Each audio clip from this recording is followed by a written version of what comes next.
Oi, o Cienciações está começando agora.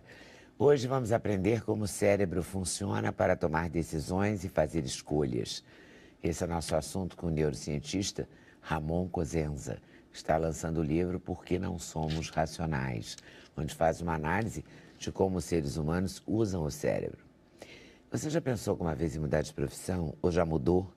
Muita gente já teve ou tem essa vontade e alguns realizam esse desejo, mas é preciso pensar bem e avaliar o mercado para não se arrepender. A consultora de carreiras Dirlene Costa vai explicar para a gente como fazer uma mudança de carreira correndo o mínimo de risco.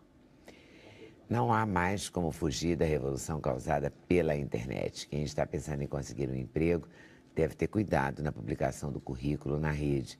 Não dá para mentir, afinal várias empresas consultam a internet para contratar profissionais e algumas vezes até fazem a primeira entrevista utilizando ferramentas como o Skype. A diretora da Associação Brasileira de Recursos Humanos, Débora Nascimento, vai explicar como o mundo empresarial está fazendo a seleção usando as redes sociais. As irmãs Juliana e Paula Bonadiman resolveram dar uma sacudida na vida profissional. Tudo começou quando a mãe delas criou um blog sobre casamento, na época que a Paula casou. Deu tão certo que elas quiseram expandir o negócio e viraram blogueiras todas. A Juliana é endocrinologista e já tinha diminuído o ritmo no consultório para ficar mais tempo com os filhos pequenos. A Paula é fonoaudióloga, está grávida, prestes a ter o primeiro bebê e vai contar, as duas vão contar essa experiência para a gente. Não a do bebê, a do blog.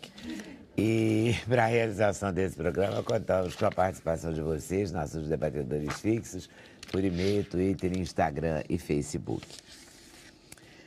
Eu vou começar esse programa conversando com a Dirlene. Porque, na verdade, essa coisa de mudar de carreira, de querer mudar de tudo, né? Às vezes a vida não está legal, você fala, vou arranjar outro trabalho, né? É isso. E às vezes não é isso, né? É preciso ter certeza que você quer mudar mesmo, né? Porque Então, não é uma decisão fácil. não é uma decisão fácil e que geralmente, eu falo que o processo de mudança ele começa com algum desconforto.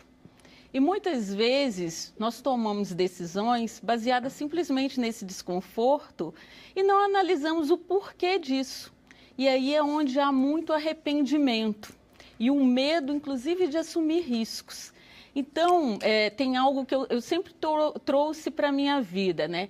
Eu falo que a mudança é uma oportunidade que a vida nos dá de melhorar o passado e nos preparar para o presente, mas que precisa de um planejamento e, principalmente, saber por que e para que você quer mudar. Porque a mudança ela precisa ter um sentido na sua vida. É muito comum nos profissionais, o profissional está insatisfeito dentro da empresa, ele está desmotivado, e ele fala, eu vou trocar de emprego, vou trocar de empresa, eu quero mudar de área, eu quero mudar de profissão. Aí ele troca, ele vai para o outro lugar, acontece a mesma coisa.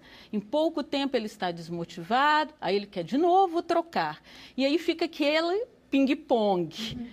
Então, a mudança, para realmente ela ser algo positivo, você precisa entender para que você quer mudar. Porque às vezes é algo que está te incomodando, é um problema seu e não da empresa ou da carreira ou da área que você está. Eu sempre aconselho aos clientes, a primeira pergunta que eu faço, para que você quer mudar? Por quê e para quê? Qual o sentido dessa mudança? A partir do momento que esta pessoa ela encontra um sentido, pode ser um profissional dentro de uma empresa como um empresário, um profissional que começou, tinha uma carreira que é ser blogueiro. Então, para quê? Qual o sentido dessa mudança? Depois, a seguinte pergunta que eu faço é, para onde você quer ir? Porque você quer mudar, tem um sentido aquela mudança. E o que ocorre? Isso é muito frequente. Quando eu faço essa pergunta para as pessoas, para onde você quer ir? A maioria não sabe nem para onde quer ir. É aquilo, se você quer, não sabe para onde você vai, qualquer lugar é suficiente. E isso qualquer lugar pode ser errado, pode ser ruim. Errado, pode ser também, ruim. né? Porque pode você ser está insatisfeita bom, é com você. É com você. Então, saber o sentido e saber para onde você quer ir, independente, tem profissionais que me perguntam assim, eu quero ser um gerente. E se surgiu uma oportunidade antes? Aproveite essa oportunidade, faz parte da sua jornada até você chegar lá. Mas defina onde você quer chegar, sem medo de ser feliz. Porque o profissional às vezes pensa assim, mas hoje eu estou como office boy, como que eu vou chegar a um gerente? Se você determinar isso e fizer passo a passo, num médio e longo prazo, você vai alcançar. Eu conheço histórias muito bem-sucedidas. Conheço história de uma menina de 9 anos que vendia doce e chegou à vice-presidência financeira de uma empresa. Então, essa é questão toda da estratégia que você monta também para chegar ali. Não só da estratégia, né, Gilene? Também da força de vontade, da do determinação. Trabalho. Né, da capacidade de trabalho. E principalmente da persistência. As pessoas hoje em dia, você não acha que elas querem chegar muito rápido aos lugares, aos postos-chave, assim? Principalmente eu quero ser o gerente, jovem. mas eu quero ser gerente, eu tenho que ser alguma coisa antes. Eu tenho que construir esse gerente. Esse tempo da construção. As pessoas estão ansiosas, principalmente a geração. Eu tenho uma filha. Sobre a geração Y, você não nota que essa é uma inquietação comum à nossa geração? É uma inquietação. Eu tenho uma filha de 18 anos e vejo esse furor, esse matar etapas, né? E eu converso muito sobre isso, eu vejo isso muito na juventude, e é aí que eu vou para outra pergunta. Não é só saber onde você quer chegar, aonde você está. Porque quando você começa a ver, para eu chegar num nível gerencial, quais as habilidades, quais as competências técnicas eu preciso ter? Formação X, experiência Y. E quais as habilidades comportamentais? Porque o maior desafio hoje, as competências técnicas, eu faço um curso, eu vou tendo experiência, eu vou aprendendo, mas as habilidades comportamentais, elas são desenvolvidas ao longo do tempo. Exige... É o que eu te falei da construção. Da construção. Você não pode matar essa etapa. Tanto, Leda, que o que acontece muito... Profissionais que são excelentes técnicos ou vendedores, eu vejo isso muito nas áreas de vendas, eles são promovidos a cargos de liderança e em pouco tempo não dão certo. Eles queimam a etapa. Por quê? Porque eles não tiveram um preparo para chegar ali naquele ponto. Então, quando você pergunta aonde você está e aonde você quer chegar, existe uma ponte aqui. Eu chamo a transição da ponte ao futuro, que é cada passo que você tem que construir até chegar aqui. Se você tira alguma parte desta ponte, é uma escada, né? Você tira um degrau, você vai cair, né? Você vai cair. Então... Você acha que o emocional também influi? Eu não só acho. Você é uma pessoa mal-humorada, uma pessoa invejosa, uma pessoa deprimida, uma pessoa rancorosa. Eu não só acho... É difícil de lidar, né? Eu acho que o emocional hoje, ele é estratégico para um profissional bem-sucedido. Eu estava falando com o pessoal nos bastidores. Essa conexão, eu considero que para você ser bem-sucedido em qualquer coisa na sua vida, inclusive o profissional, você tem que trabalhar o seu modelo mental, ser uma pessoa com um comportamento positivo, ter as suas emoções bem resolvidas, ou pelo menos tentar ser bem resolvido, para que você esteja mais pronto para o mundo, porque a vida tem desafios, o dia a dia, as coisas não são exatamente como a gente planeja e quer. Então, essa questão da habilidade de lidar com o emocional é essencial para você ser bem-sucedido. Até de lidar com os seus fracassos. Com seus fracassos. Né? Você está num ponto que você gostaria de estar em outro e você não esperava que a sua vida fosse assim. Não é que conduzisse para ali, mas ela conduziu. Então, você vai ter que aprender a lidar com esse... Sei lá, que às vezes nem é o lugar dos seus sonhos, né? O próprio processo que este ano está acontecendo, muitas demissões, às vezes você tinha um outro planejamento na sua vida e ocorreu. Só que, quanto melhor a sua habilidade emocional, como melhor você lida com isso, mais rápido você vai se reposicionar. Como que você vai para uma entrevista culpando todo mundo, revoltado, angustiado. E no trabalho também. Uma coisa é uma recepcionista, ou mesmo qualquer profissional te atender com um sorriso, e a pessoa que está sempre culpando o mundo e angustiado. É mesmo relacionamento no trabalho, né? Como é que você vai lidar com seu chefe ou com alguém que com seus que pares. tem a mesma pressão, são seus pares. Se você tiver uma dificuldade de relacionamento, ela não vai chegar nunca onde ela quer. Né? Porque as pessoas fazem a indicação. Vezes você tem uma pessoa super competente, que funciona muito bem naquele cargo, mas é uma pessoa tão baixa astral que não compensa. É até bom profissional, não mas vale aí... a pena você manter, né? Porque desestrutura é aquela coisa que a gente aprende com a mãe da gente, assim, uma maçã podre estraga você tudo, né? A pessoa até é boa profissionalmente, mas a forma dela lidar com as pessoas, às vezes ela é agressiva demais, ou às vezes ela tem uma dificuldade de lidar com as pessoas, elas, numa outra opção, elas vão preferir uma outra pessoa que é menos competente até, capacitada profissionalmente, mas é mais fácil de lidar, por exemplo. E isso que a gente vê muito.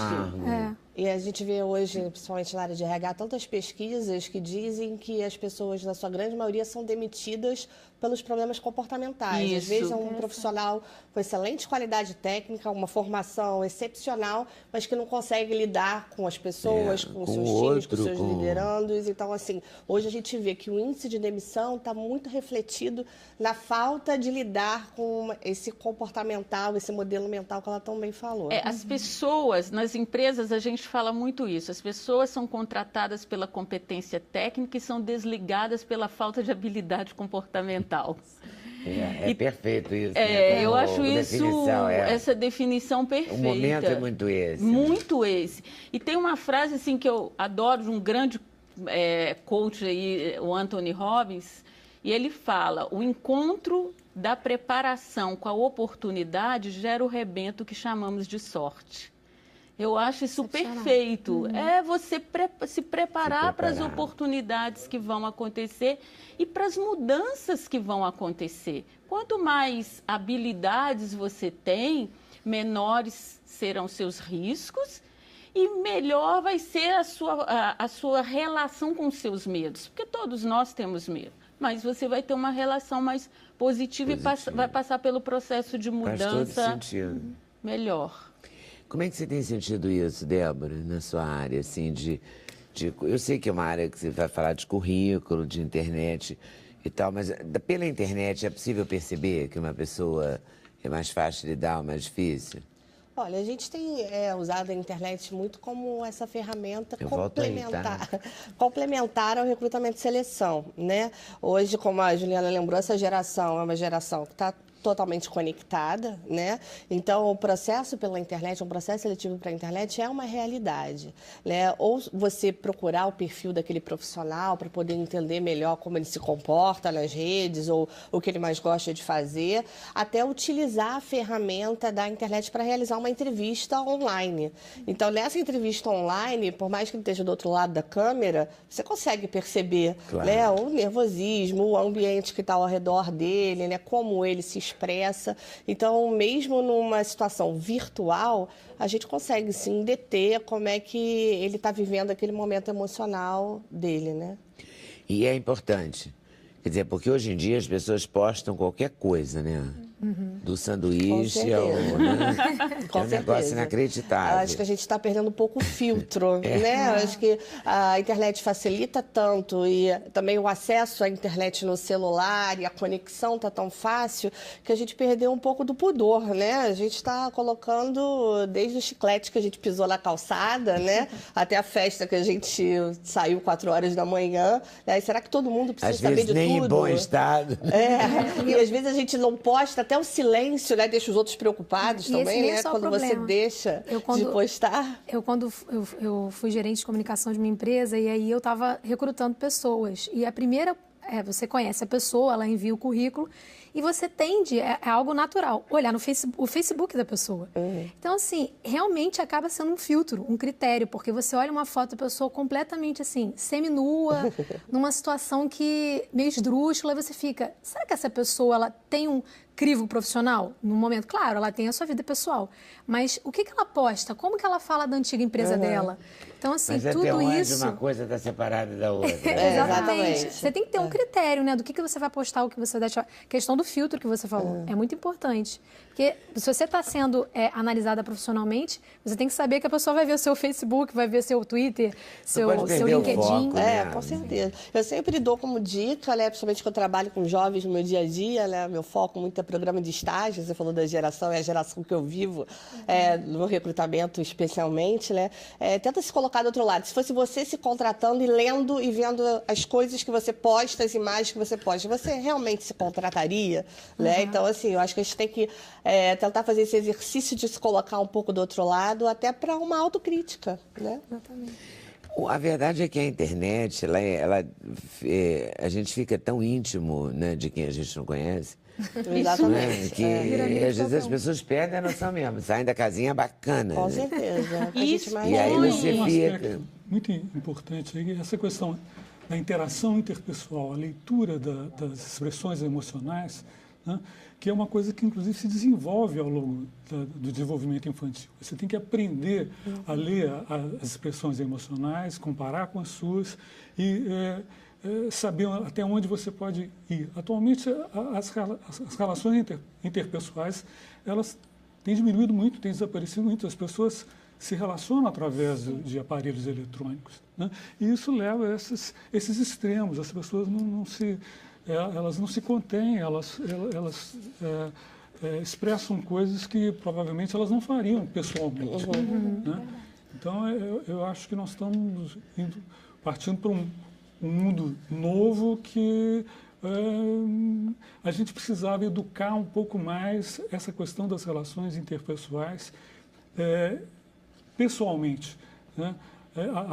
Assim como as pessoas mais idosas procuram muito se educar, né, nesse mundo virtual, eu acho que as crianças precisavam de ter mais espaço nas relações interpessoais frente a frente, aprender a conviver de uma forma mais positiva. Eu concordo, sim. Eu acho que como o mesmo aprendizado que o pessoal de mais de 50, vamos deixar por baixo, assim, mais de 50, mais de 60, mais de 70 com certeza, está fazendo um esforço para entender o Facebook, o Instagram, e surge o Periscope, não sei o quê, né? Porque toda hora tem uma coisa nova. Você tem que aprender de novo, porque aquilo você não sabe. Snapchat, esse eu tô quebrando a cara. É do momento. Então é assim, o dia inteiro você tem que aprender.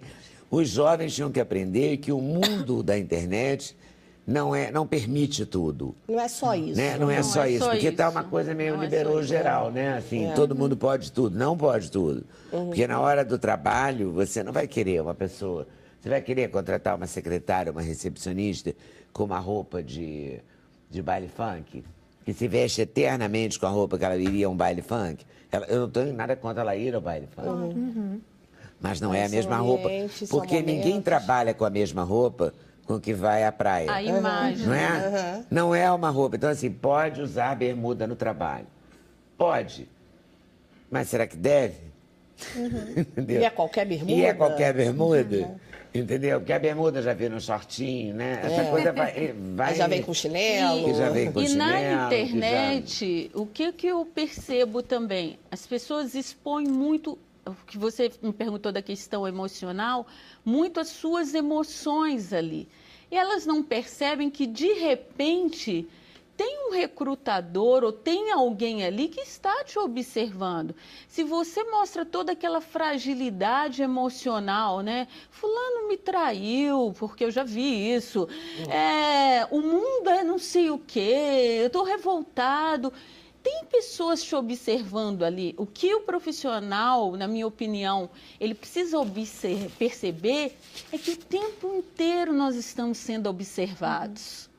Do momento que você vai a um café, do momento que nós estamos aqui conversando, que você está numa rede social, e se você se expõe as suas emoções ali, de qualquer forma, você está sendo observado também. O que fica difícil também, eu acho, é o limite, né? Porque é uma linha muito tênue. É uma linha Quer dizer, tênue. ninguém está dizendo também com isso, com certeza acho que você não está dizendo, que ninguém deve demonstrar nenhuma emoção. Não é isso. Não é isso. Eu mesmo Mas não coloco. é esculhambar, não é geral, né? Vou à luta, mostro todo o meu rancor, toda a minha Eu acho que as raiva, pessoas todo o usam as mídias para extrapolar, né? vai fazer análise, Tem que ter então. opinião para Esquece que, tudo, assim, né? eu sei o que eu estou colocando, mas eu sei que o outro está entendendo do que eu estou Exatamente, colocando. Porque também E aí tem muito geram de entender aquela- errado, né? Nas redes Exatamente. sociais. Porque dependendo da forma A palavra que você você escreve, coloca uma é um coisa- pedaço de um contexto muito maior. E as pessoas também né? leem muito mal as coisas, né? A Entendem interpretação mal. é- A interpretação é muito pessoal, né?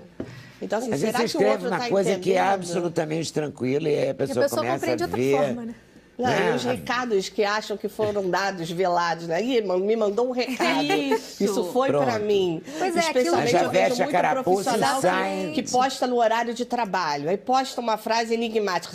Será que está reclamando do chefe, do colega, do trabalho? Porque ele postou E naquele acaba horário que perdendo era a um questão horário oral, comercial. né, da fala, porque o que você escreve, às vezes você está falando uma coisa, mas você pode ser fazer algum tipo de segundas intenções ou ser claro. Então a pessoa não tem como saber. Se você não falar a sua inflexão na voz, né? E aí você a não tem palavra como saber. escrita, ela tem um peso, Peso muito muito grande. Exatamente. Né? Ela tem um outro peso, que às vezes você fala uma coisa que até é forte, mas fala com um sorriso, com um jeito, num momento apropriado, né? Não soa tão ofensivo, né? E a às escrita vezes vira prova, né? escrito, Tá registrado. né? Vira uma ofensa, uma coisa grave. Pode até apagar depois, né? Eu acho que Eventualmente. pode expor as emoções. Eu estava comentando com eles, eu sou corredora.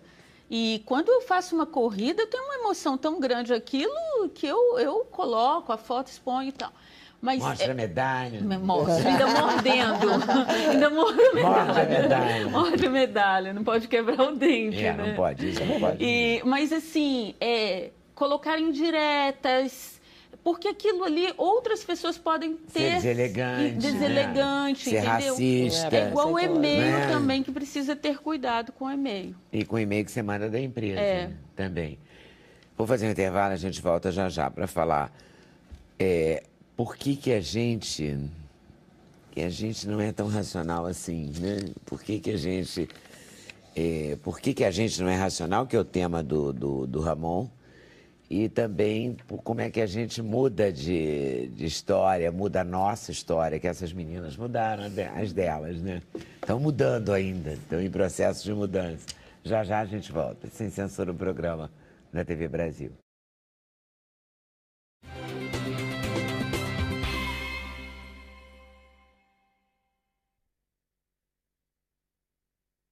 A gente vai abrir esse bloco fazendo uma pergunta. Por que não somos racionais? A pergunta, na verdade, não é minha, é do Ramon Cosenza, que está aqui para falar deste livro, que é o livro que ele está lançando, e que fala exatamente disso, dessa dificuldade de ser racional. Por que não somos racionais? Aí eu acho que a gente precisava definir exatamente o que a gente quer dizer com isso, né? Quer dizer, a gente é racional quando a gente tem um comportamento que leva a gente a obter o que é melhor para a gente mesmo, né? E frequentemente nós não fazemos isso, nós tomamos decisões que não são racionais. As melhores para nós. Eu decido que eu vou comer comida saudável e de repente eu estou comendo bobagem.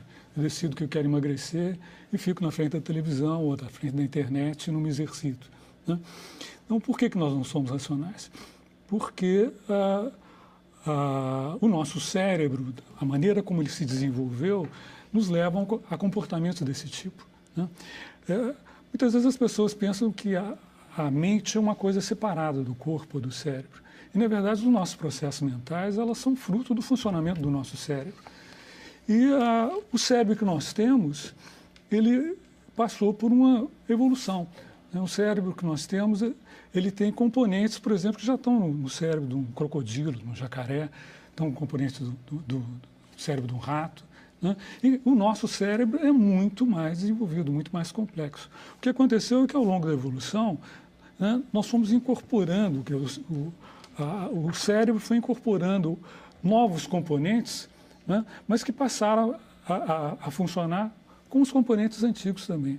Então, o nosso cérebro ele é capaz de uma atividade consciente, nós temos linguagem e tudo mais, mas nós conservamos dentro dele uma série de estruturas que funcionam ainda. Por exemplo, o cachorro, o rato, ele tem que tomar decisões para ele sobreviver, né? E são decisões que são geralmente mais simples, baseadas no aqui e no agora. E no nosso cérebro, nós temos esses componentes que estão funcionando a todo momento e nós, inclusive, nem prestamos atenção, porque são processos inconscientes, né? Então, nós nos surpreendemos muitas vezes fazendo coisas que a gente tinha decidido o contrário, porque o nosso cérebro racional, né, não está controlando o tempo inteiro aqueles outros componentes. No dia a dia, isso não tem muito importante, né? Isso não é muito importante. A gente funciona bem assim. Mas, às vezes, a coisa dá errado e a gente quebra a cara. O cérebro ajuda a gente a fazer escolhas, claro, né? É o cérebro que, no final das contas, faz as nossas escolhas. Né? E toma as decisões. E toma as decisões. Né?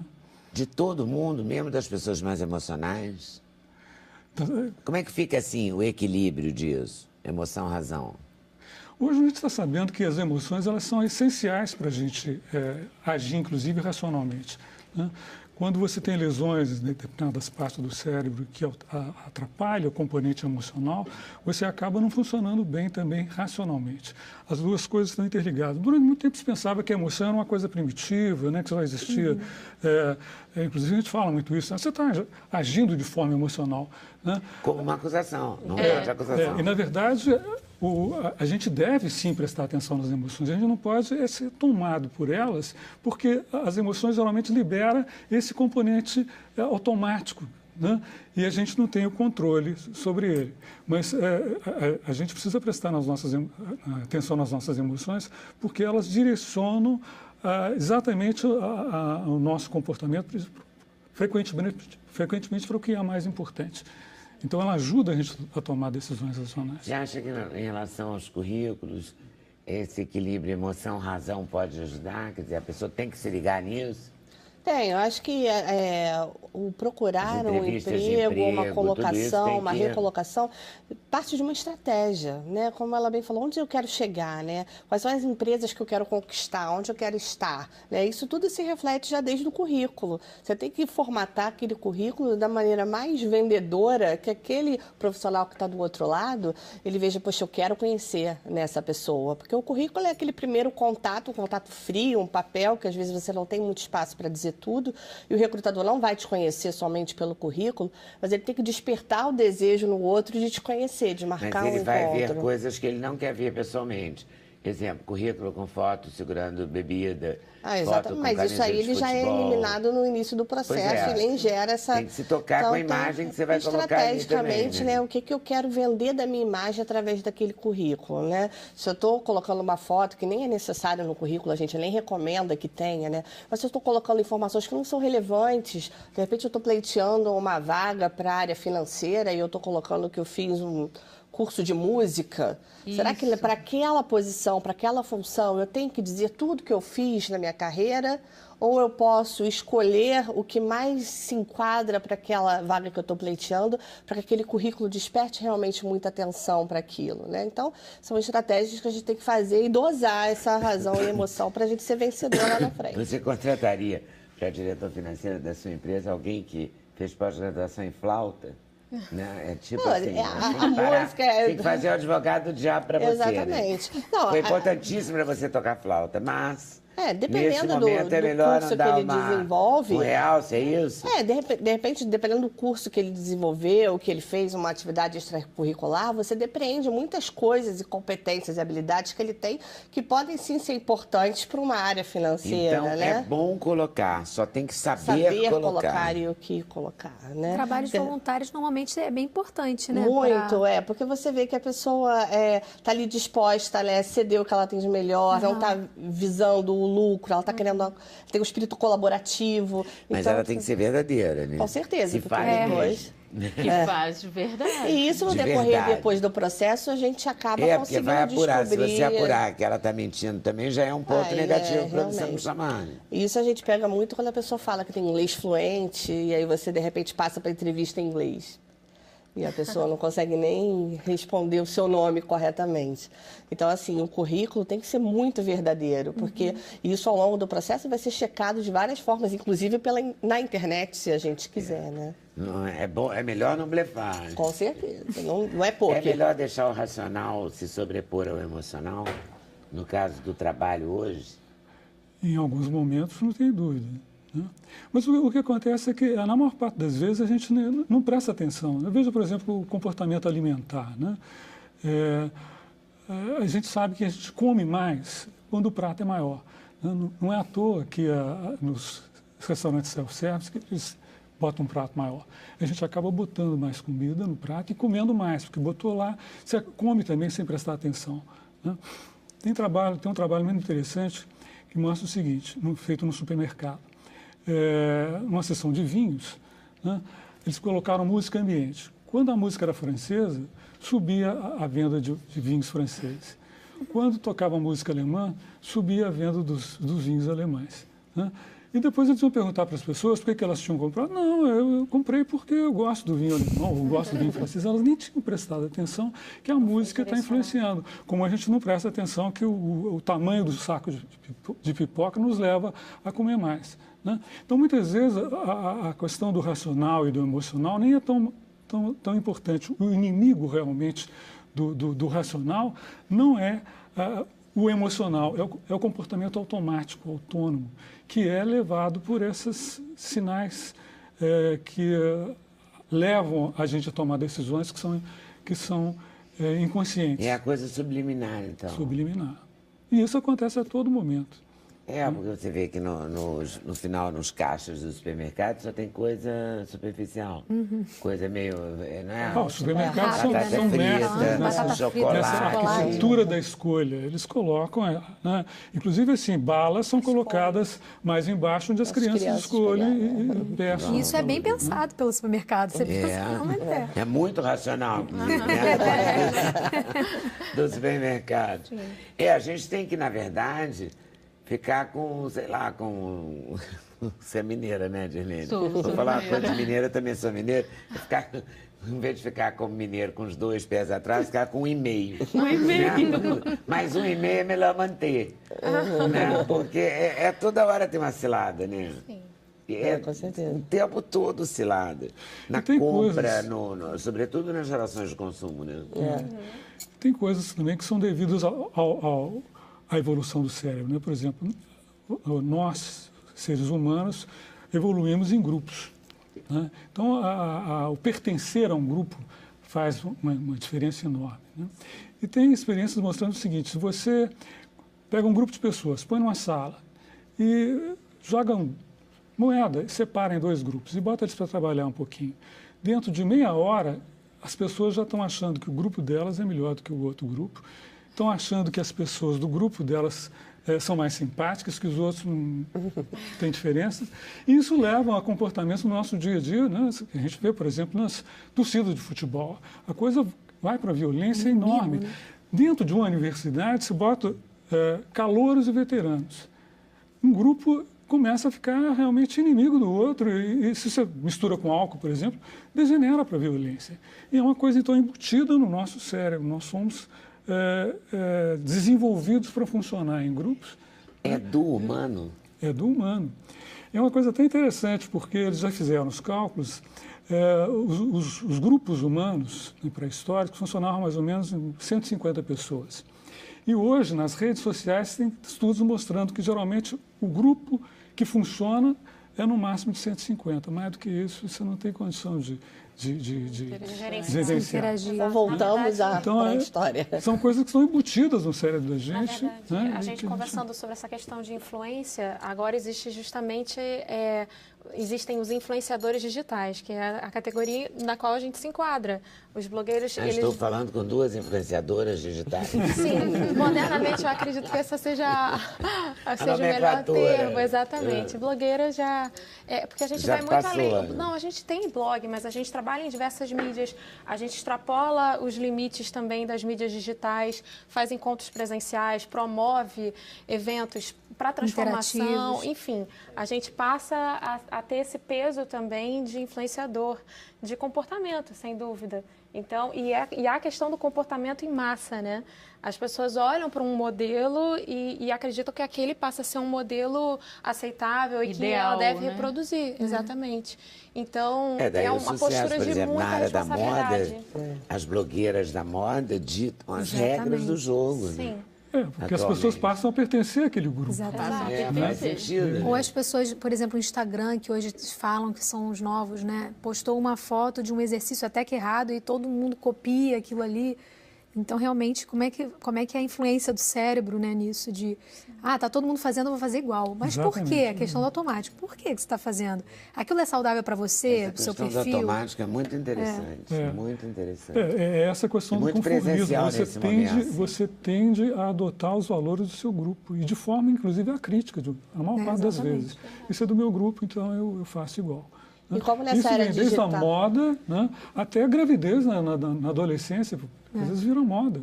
Verdade. Né, e assim por diante. E como nessa área moda digital? num determinado grupo, tem razão. Determinado grupo. Aí os sociólogos, antropólogos, etc., vão achar justificativas para aquilo, mas aquilo é daquele segmento. Né? E pode degenerar em coisas como o nazismo, por exemplo. Uma nação inteira dentro do mundo. Influenciada por Ui, que a própria corrida, eu vejo isso, eu faço parte de uma equipe de corrida e realmente essa questão do pertencimento passa a ser tão forte que se você não tomar cuidado, você começa a correr cada vez mais, e às vezes você nem percebe que você está ultrapassando o seu limite, porque você quer de alguma forma pertencer àquele grupo e está naquela performance daquele grupo. E essa questão que ele falou do pertencimento, eu percebo isso. E dentro das empresas, eu vejo que nós chamamos dentro das empresas de panelinha. A panelinha é um pertencimento. Se você não faz parte, você não está de acordo com as regras da panelinha, você é excluído da panelinha. E você não faz parte daquele grupo. Às vezes, quem é excluído nem entende por que está sendo excluído ali da panelinha. É incrível mesmo. Essa coisa do pertencimento é muito abrangente. E como é que é o blog de vocês? Como é que é essa relação de vocês com o blog? Cada uma tem uma profissão. Você é endócrina. Eu sou endocrinologista. E você é formação e continuo me dedicando também à minha profissão.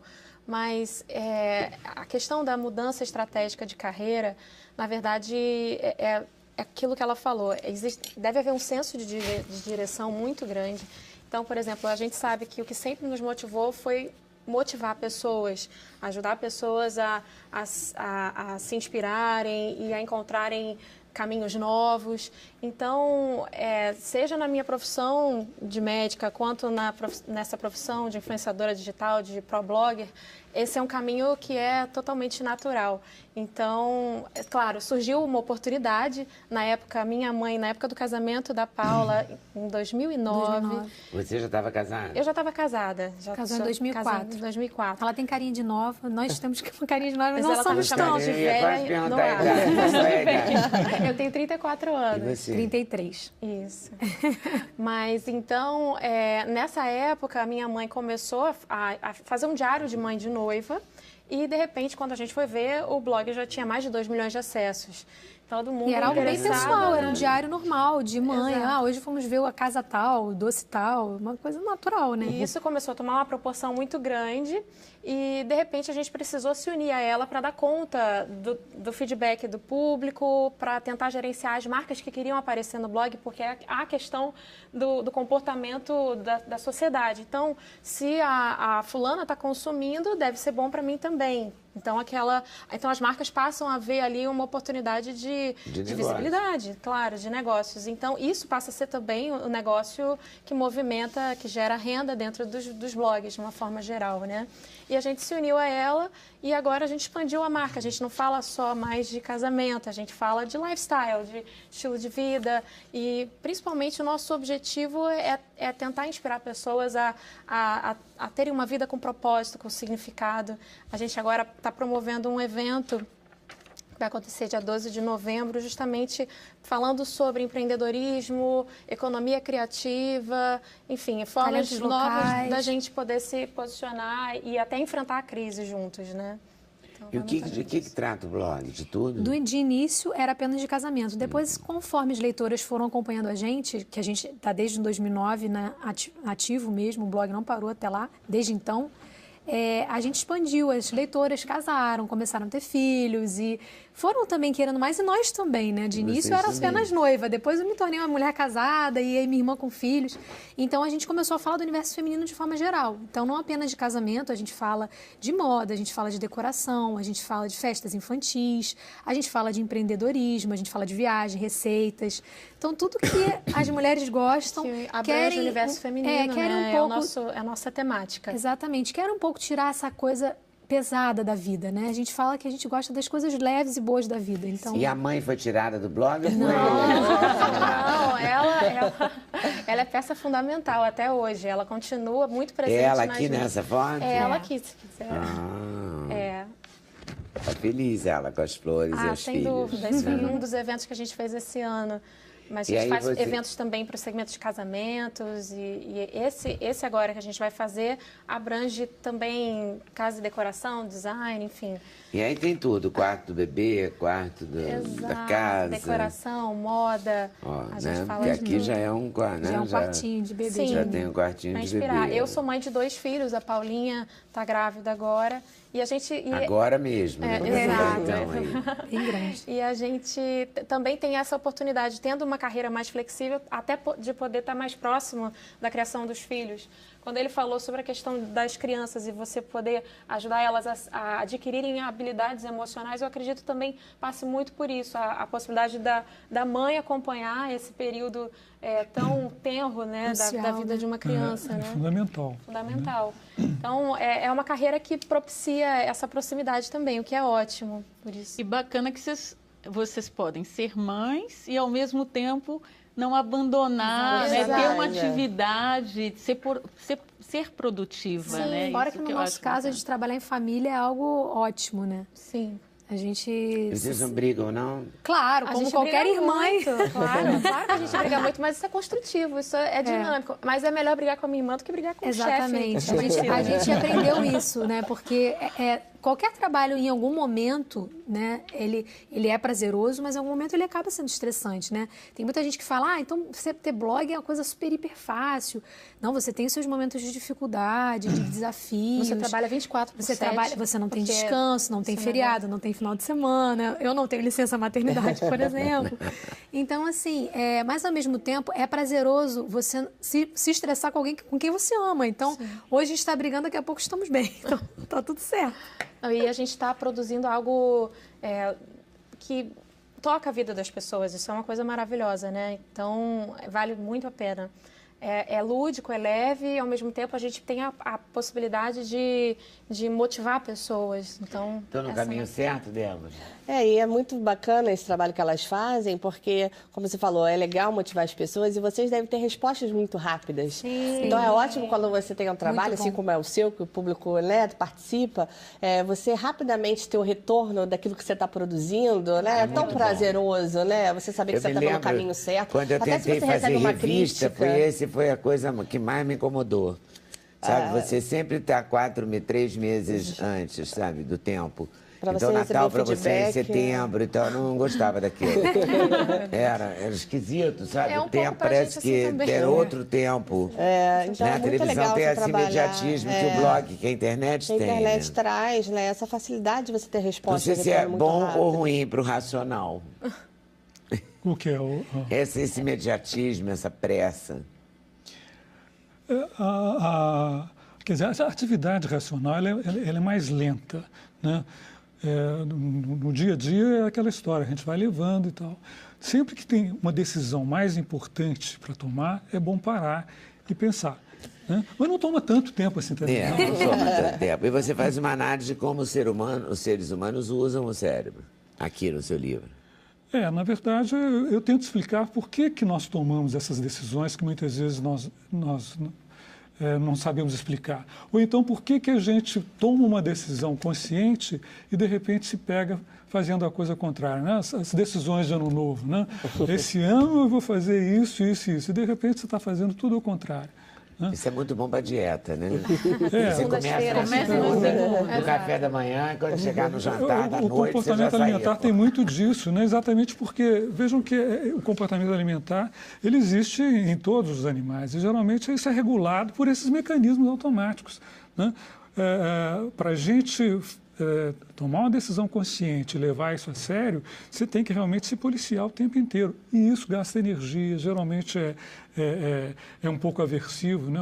O Henry Ford falou que pensar é o trabalho mais difícil que tem, por isso que pouca gente faz isso. Deve ser por isso que pouca gente pensa mesmo. Está explicado. Está explicado. Em compensação, eu gosto muito de uma citação de Einstein que fala que uma mente que se abre para uma nova ideia nunca mais retorna ao seu tamanho original. Sim. Então, poder propiciar e pensar em coisas novas e inovar e encontrar novos caminhos, seja na carreira, seja na sua vida pessoal, eu acredito que é isso que motiva a humanidade, inclusive, a evoluir e a progredir, né? Uma pena que esse programa hoje é mais curto por conta do futebol, que é uma pena nesse sentido, né? Não que o futebol não seja bom e não seja prazeroso. Mas a gente está terminando, eu queria que a Dirlene me desse uma palavrinha assim, final. A palavra que eu deixo é, na hora de mudar, escolha mudanças que vão fazer sentido para a sua vida. O que te faz realmente levantar todos os dias com frio, com chuva, com desafios e chegar pra onde encarar, você quer. Né? Pense, né? E pensar dá trabalho, mas tenha trabalho. Presta atenção, a atenção é a coisa mais importante. Presta atenção. Bom conselho. Esse foco é que faz com que a gente... O foco. Não exagere, né, na sua exposição atenção pública. No que posta, preste atenção no que pode. Preste atenção, acho que é a palavra, é a chave. Preste atenção. Presta atenção, hein? Boa tarde para você. Obrigada a vocês todos por terem vindo. Valeu. Obrigada a vocês por estarem nos assistindo. Então, ficamos combinados assim. Boa tarde, boa noite, bom final de semana. Até segunda, com certeza, se Deus quiser, claro. Valeu.